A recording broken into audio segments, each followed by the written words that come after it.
Welcome back to Inside City Hall. A new report by the City Council's Oversight and Investigations Division details how many ghost plates that are obscured or mismatched, can be found throughout the city. The report included a survey of 3,500 parked cars across 10 police precincts in New York and found that 768 of them did not have New York State license plates. The Bronx saw the highest concentration of ghost vehicles, with Brooklyn and Queens following close behind. The report concludes that more enforcement is needed to protect the public. And joining me now to talk more about all of this is City Councilwoman Gail Brewer. She represents the neighborhoods of the Upper West Side, Lincoln Square, and Hell's Kitchen in Manhattan, and she is the chair of the Council's Committee on Oversight and Investigations. Welcome back to the show. Thank you for joining us. Thank you. So, city and state officials have really touted this crackdown on ghost vehicles over the past year or two. But it sounds from this report like the problem is maybe much worse than they're letting on, right? I think it's true in the sense that 1 out of 5 of the ones that were looked at were in fact unregistered correctly. And I was surprised because the fact of the matter is it's not only, as you suggest, covering or perhaps a paper, but people can purchase them illegally, both from a storefront in Brooklyn and online.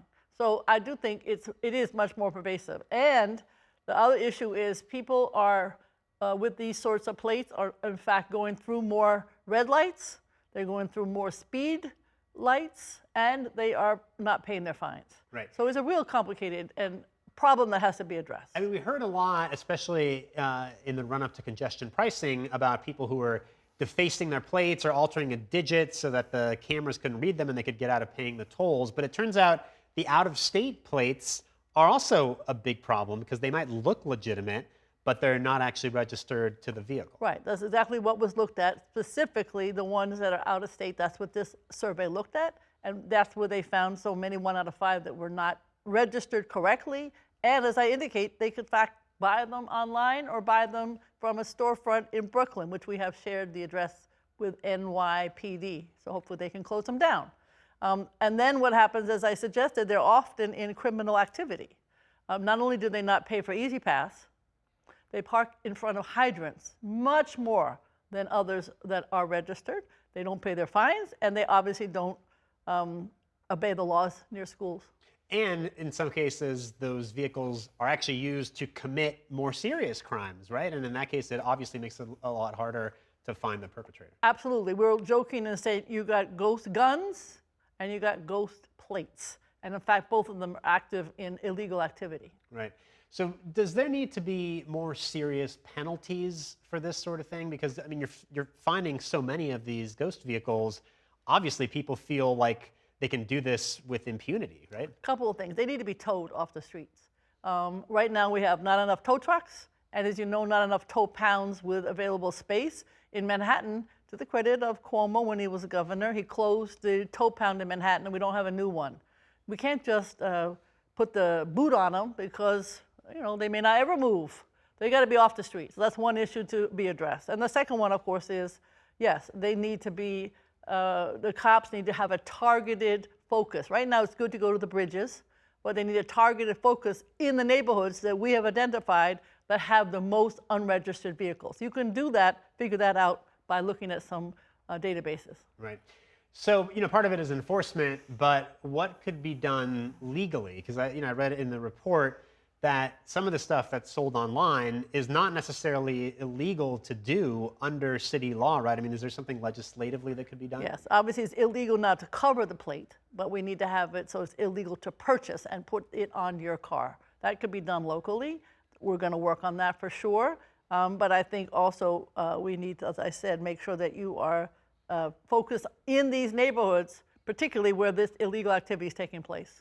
And the crackdown that has taken place up to this point, I mean, we saw even just a couple of weeks ago, I think we saw the city talking about all the thousands of vehicles that have been, the ghost vehicles that have been impounded.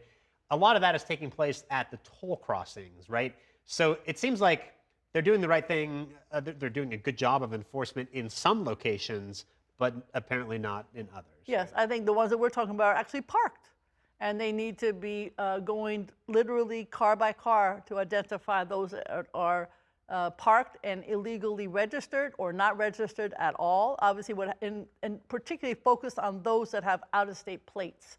That's what we did, and that's where we found so many are not registered correctly. So when you see those out-of-state plates, it's not necessarily a tourist in that car or somebody who's passing through. It could be somebody trying to game the system. Exactly. Yeah. This reminds me, Councilwoman, of your crusade against the illegal smoke shops, because I remember you also had investigators sort of canvassing the Upper West Side, and they found so many of the unlicensed dispensaries. I mean, I guess there's some parallels here, right? There are, because in that sense, to the credit of the state, they were trying to have a different persons manning and staffing and owning the shops. And in between the legislation and reality, a lot of illegal opportunities became available. And so we had, I don't know, 3,000 illegal shops at one point of smoke shops.